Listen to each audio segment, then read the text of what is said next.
Segunda hora de Gladys en Éxitos. Continuamos en Caracas, en Puerto Ordaz, Maracay, Maracaibo, Mérida, Carigua, Araure, El Tigre, Táchira, Puerto La Cruz, El Vigía, Margarita, Valencia, Cabimas, Valera, Barquisimeto. Gracias a la transmisión que hace Circuito Éxitos, además también por las redes sociales, por Twitter y por Instagram, por @Circuito Éxitos. Nos pueden escuchar en cualquier parte del mundo por YouTube, Circuito Éxitos, y por la página www.exitosfm.com. Hasta las 6 estaremos con ustedes. Y ahora vamos con Gladys en Éxitos. Síntesis noticiosa al mejor estilo. Con Gladys Rodríguez. Circuito Éxitos.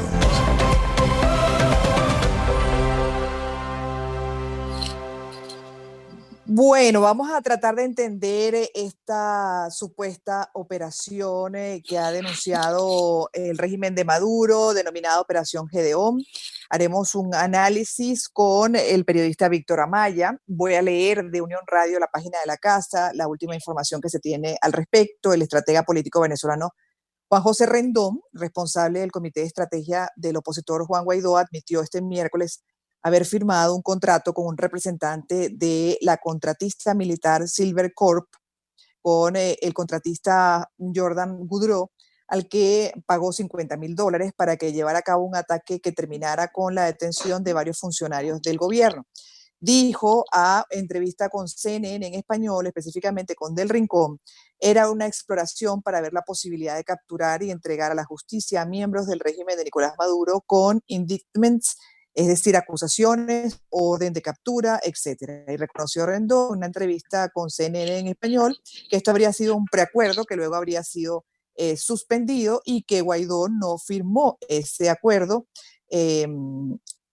Dice JJ Rendón que bueno, que habían estado buscando todas las opciones sobre la mesa, debajo de la mesa. Pero, ¿qué es la información que manejas tú, Víctor, de acuerdo a las investigaciones que estás haciendo o el seguimiento que estás haciendo particularmente a este hecho? Buenas tardes. Hola Gladys, buenas tardes, muchas gracias. Bueno, sí, JJ Rendón efectivamente daba esos detalles, ha comenzado a hablar al respecto desde hace un par de días, ya habló con AP, ya habló con Washington Post, ya habló con CNN, y en cada caso ha ido explicando algunos detalles más de cómo vivió esto, ¿no? Según el relato que él hace, esto comienza el año pasado, como lo publica también el Washington Post, que tuvo acceso incluso a 12 fuentes en total para hacer esta investigación. Esto inicia en agosto del año pasado, cuando se nombra ese comité de estrategia que encabeza el diputado Sergio Vergara, y en el cual formó parte como estratega, como de estrategia, JJ Rendón, Juan José Rendón. Ese comité de estrategia empezó a buscar, a estudiar opciones de caminos a tomar, ¿no? En base, por una parte, con el tema de todas las opciones que están sobre la mesa, y por otra parte también desde el punto de vista jurídico. Explicaba en la nota del Washington Post, JJ Rendón, que habían paseado por varios escenarios. Un escenario de una cosa llamada el enemigo universal, que no se usa desde la Segunda Guerra Mundial, donde se utilizaban, digamos, varios escenarios de cómo atender el tema Maduro sigue mirando. Y habían determinado que era posible, en base a la interpretación que hacen de la Constitución, de que hay una usurpación del poder, pues capturarlo y sacarlo del país. Ojo, ayer el JJ Rendón decía en CNN que eran, como lo acabas de leer en la nota, que era en base a personas que tienen indictments en Estados Unidos. Pero también recordemos que esto es 2019 y en ese momento Nicolás Maduro todavía no tenía un indictment en Estados Unidos. No se había anunciado, eso se anunció este año.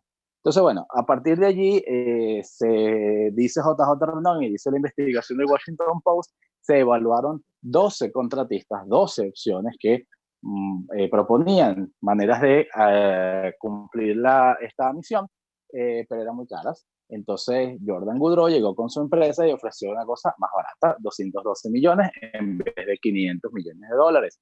El acuerdo que se habría firmado era por 212 millones con compromiso de futuros del petróleo, es decir, no era dinero en efectivo en ese momento, sino ventas a futuro de petróleo, y además el 14% del contenido de supuestamente un espacio en Venezuela, un galpón o lo que sea, donde aparentemente, según dice Rendón, y mostró unas fotografías al Washington Post, hay una suerte de bóveda donde están compilados dineros en efectivos producto de corrupción en grandes paquetes de dólares de billetes de alta denominación en dólares, empaquetaditos y no sé qué. Y que una vez recuperado esos activos, entonces 14% iría a Jordan Goodall como parte del pago. Una vez con eso, pues se puso a andar el plan. El plan incluía, según lo que planteaba Goodrow, dicho por JJ Rendón y confirmado por Goodrow ante esos medios internacionales como AP y como el Washington Post, que incluía el entrenamiento, digamos, la conformación de un cuerpo de unas 800 personas, ¿okay? Que se entrenarían para llegar a Venezuela, entrar a Venezuela, capturar a Nicolás Maduro para extraer a Nicolás Maduro de Caracas y llevárselo. Dice JJ Rendón que a pasadas unos días, pasadas las semanas, no ve la propuesta de Jordan Goodrow avanzara, que él no mostraba evidencias de que podía tener los 800 personas, que él no mostraba evidencias de que podía tener los apoyos que aseguraba podía tener. Entonces comenzaron las dudas y los problemas entre unos y otros. Hasta que finalmente, a finales de octubre, noviembre, pues queda, dice JJ Rendón, queda suspendido el contrato. Es decir, tú no cumpliste lo que ofreciste, esto queda hasta aquí porque no lo vamos a continuar en la medida en que no cumpliste lo que habías ofrecido. El tema de los $50,000 es que Goodrow le dice, necesito más tiempo, según JJ Rendón, y él le da $50,000 para gastos de hoteles y demás, supuestamente de su propio bolsillo y no del dinero proveniente de Asamblea Nacional, etc. Y que esos $50,000, bueno, él los puso de su bolsillo y ya está. Y que después, a partir de noviembre, esa operación pues quedó anulada, como que no cumplieron con el plan y Rendón, JJ Rendón y el resto del equipo estratégico, pues siguió y ya está. Lo dejaron hasta ahí. Dice el Washington Post que, según... Sí. Sí, permíteme ponerte en pausa porque, bueno, tenemos que hacer ahorita un corte musical, sí. Pero al regreso quisiera entonces que nos dieras también esa información que comparte Washington Post, uno de los tantos medios que ha estado haciendo seguimiento a esta historia y ha, bueno, asomado elementos. Pero de esos elementos que se han asomado, particularmente, Víctor, ¿a ti qué no te cuadra? Porque una de las preguntas que hace la gente es si realmente no se dio luz verde y el mismo Goodrow reconoce que no le pagaron, que habría recibido solo $50,000, pero no el dinero completo. Bueno, ¿por qué continuó? ¿Por qué continuó con la operación? Además, según este Rendón, se supone que ya eso había sido suspendido. ¿Qué respuestas podría haber a ese por qué continuó con esta operación que derivó, bueno, en todas estas detenciones que estamos viendo por parte del régimen de Maduro? Vamos a comentarlo al regreso, por favor. Gladys en Éxitos. Una manera de situarse en el mundo. Con Gladys Rodríguez. Circuito Éxitos. Segunda parte de conversación con Víctor Amaya, periodista, hablando sobre los elementos que hay en cuanto a esta denominada operación Gedeón. JJ Rendón habló con CNN, ha hablado con varios medios y, entre otras cosas, dijo en esa entrevista que, bueno, que se trataba de un acuerdo preliminar que llegó a hacerse efectivo. Explicó que hasta el momento solo se han mostrado 7 de las 8 páginas del acuerdo firmado, que tenía 42 páginas de anexo. En ella se explicaba el propósito exploratorio de ese acuerdo que no llegó a ser ejecutado, perfeccionado, entiéndase, no se avanzó en ninguno de los preámbulos para que se hiciera efectivo. Reconoce que la firma es la de él, pero dice que Guaidó no firmó, aun cuando en el documento se ve la firma de Guaidó, de Vergara y de él. ¿Correcto, Víctor? Correcto. De hecho, JJ Rendón dice que la firma de Guaidó allí, él no sabe cómo pudo haber llegado allí porque si eso se firmó en octubre Juan Guaidó estaba en Caracas y los demás estaban en Estados Unidos. Entonces decía, ¿cómo pudo haber firmado si no estaba presente? Eso es una respuesta que todavía no se tiene. La pregunta que uno se hace también, y la mayoría, es ¿por qué continuaron con la operación si supuestamente no recibieron el dinero que daban, Víctor? Claro, lógico, porque además incluso continuaron la operación cuando el gobierno ya había anunciado que la tenía develada desde el 28 de marzo, que ya Diosdado Cabello decía en televisión que tenía los elementos, que la habían infiltrado, que mostró fotografías de Jordan Goodrow, varias de ellas, junto al Kenneth Ordóñez. Habló de un agente LUT norteamericano, finalmente la persona se llama Luke Denman. Es decir, el gobierno decía están infiltrados y sabemos en qué andan. Quizás no los detalles de cuándo se iba a ejecutar esto, pero sí de cómo se estaba armando esto. JJ Rendón dice que incluso en el caso de ellos, cuando semanas antes de que ocurriera esto, el abogado de Jordan Goudreau se comunica con él para enviarle un documento, una carta pidiéndole 1,45 millones de dólares que él asumió era como un chantaje, en el sentido de no digo nada o no se ejecuta, pero que él lo dejó pasar y que se enteró pues el domingo de la mañana cuando era información. ¿Por qué avanzaron con esto? Nadie sabe. Las informaciones que se han producido en Estados Unidos posterior a lo que ha pasado, con entrevistas que tienen que ver con gente con conocimiento militar, hablan incluso de misión suicida, hablan de, hay una persona que dio una entrevista a la AP que dice que incluso cuando se enteró, quiso ponerse en contacto con Jordan Goudreau para decirle, estás yendo como el matadero, poniéndolo en alerta. Y una información que surgió en un generador de opinión del ambiente militar en Estados Unidos decía que la CIA llegó a estar, tuvo conocimiento de que algo de esto pasaba y que se habrían puesto en contacto con Jordan Goudreau para decirle que no avanzara en la operación, justamente porque les parecía que estaba pues destinada al fracaso y que tampoco lograron, bueno, con Goudreau no, perdón, quizá con Luke, porque era uno de los que había cruzado la frontera, especificaban eso y Jordan Goudreau no estuvo entre los capturados. Pero en todo caso que hubo como advertencias y aún así echaron para adelante. Jordan Goudreau ha dicho en esas entrevistas que él está reclamando un incumplimiento de contrato.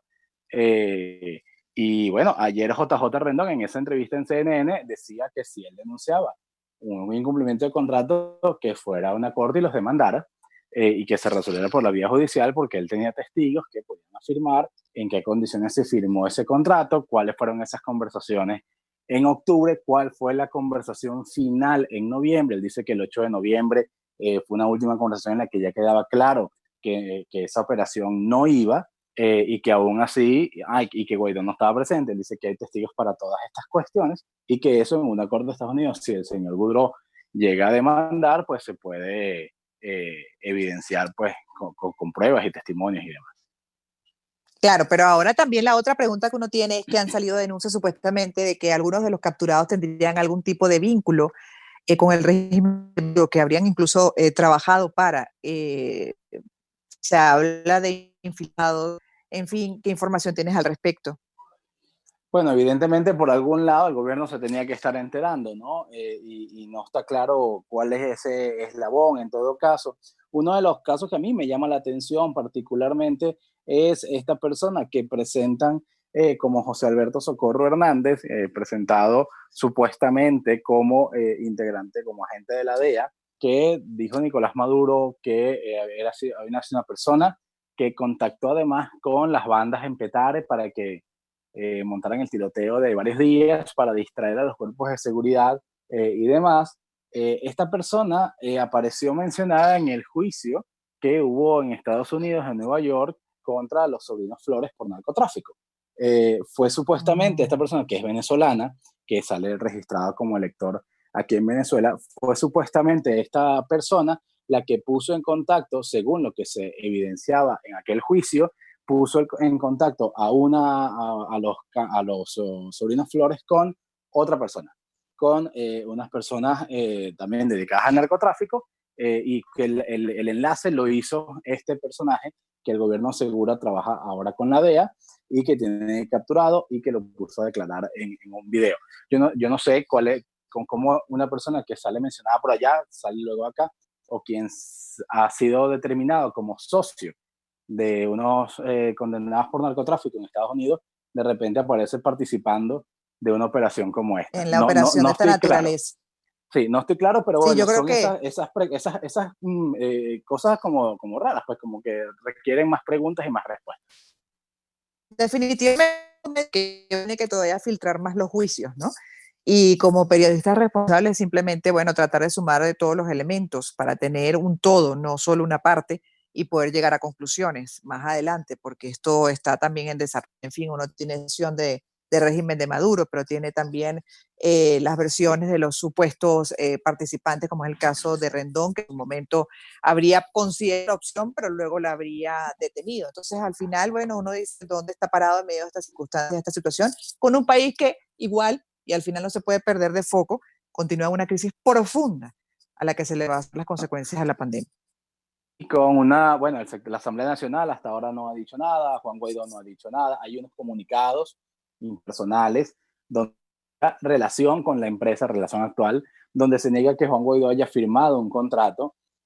No se aclara si antes hubo relación, que es lo que dice JJ Rendón, ¿no? Que hubo una relación previa, no solamente con Goodrow y su compañía, sino con 12 opciones más que plantearon sus respectivas ofertas en este caso, ¿no? Entonces quedan muchas preguntas todavía por resolver en medio justamente de un ambiente político donde hay mucha manipulación, donde hay muchas mentiras, donde no hay mucha, y donde también se utiliza mucho la información como arma política finalmente.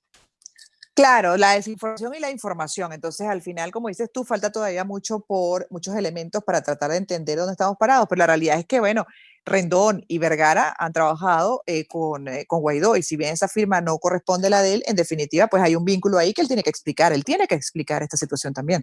Correcto, y hasta ahora ha hablado Rendón, Vergara no, aunque Rendón dice que Vergara es uno de los firmantes, que él sí firmó, donde al final de cuentas no se sabe todo al momento, es una cosa que se va sabiendo con el tiempo, ¿no? Esas intrigas, vamos a llamarle intrigas políticas, intrigas palaciegas, este tipo de cosas, bueno, esto da a veces incluso para libros y cosas así, películas y demás, porque parecieran, pero en el momento la información que se va soltando, bueno, cuando todavía está afectando intereses, cuando todavía afecta reputaciones, cuando todavía afecta a involucrados, evidentemente va saliendo muy a cuentagotas. Muy a cuenta sí es, y no sabemos qué es cierto realmente y que no es que quizás pueda ser parte de una manipulación y un interés oculto, ¿no? Hay que tener mucho Correcto. cuidado, así es, en el procesamiento, en la manera como vamos a digerir todos estos elementos. Pero bueno, aquí estamos para ponerlos sobre la mesa y sumárselos a la audiencia para que vaya estableciendo su mejor criterio del asunto. Gracias, Víctor. A ti, Gladys, y a tu equipo. Víctor Amaya es periodista y hoy haciendo, bueno, análisis de esta denominada operación Gedeón. Tenemos que hacer una pausa, pero los voy a dejar, así como lo he hecho en programas anteriores, con la opinión de Fernando Petrocelli, periodista deportivo de DirecTV Sport. Le preguntamos, al igual que a otras personas de diferentes áreas, qué espera superada la pandemia y qué enseñanzas le ha dejado. Esto nos dijo. Hola Gladys, ¿cómo estás? Un abrazo grande para ti y para todo tu equipo. ¿Qué espero luego de la pandemia, de esta película de terror que aún no culmina y la verdad seguimos viviendo en una incertidumbre sin tener claro cuándo va a finalizar? Pero haciendo un ejercicio de optimismo, primero espero que tengamos más conciencia ciudadana en general y segundo, que ojalá tengamos esa fortaleza emocional y mental para vivir sin miedo, porque no va a ser lo mismo. Habrá un antes y un después. Imagínate ir a un cine, montarse en un avión, ir a un concierto o simplemente a un lugar concurrido. Creo que nos va a costar, nos va a costar acostumbrarnos. Y obviamente tomaremos miles de medidas de seguridad o medidas sanitarias, recaudos, quise decir. ¿Y qué he aprendido de esta situación? Bueno, que a veces uno quizás se amarga por pequeñeces y no le da real importancia a las cosas que la tienen. Creo que he aprendido quizás a explotar la creatividad y a no ponerme excusas para arrancar proyectos porque no tengo tiempo. Nos ha servido esta cuarentena para explotar ese costado y para tachar todos los pendientes que teníamos y para valorar el día a día y ser agradecidos por lo que tenemos. Insisto, no amargarnos por tonterías. Un abrazo grande.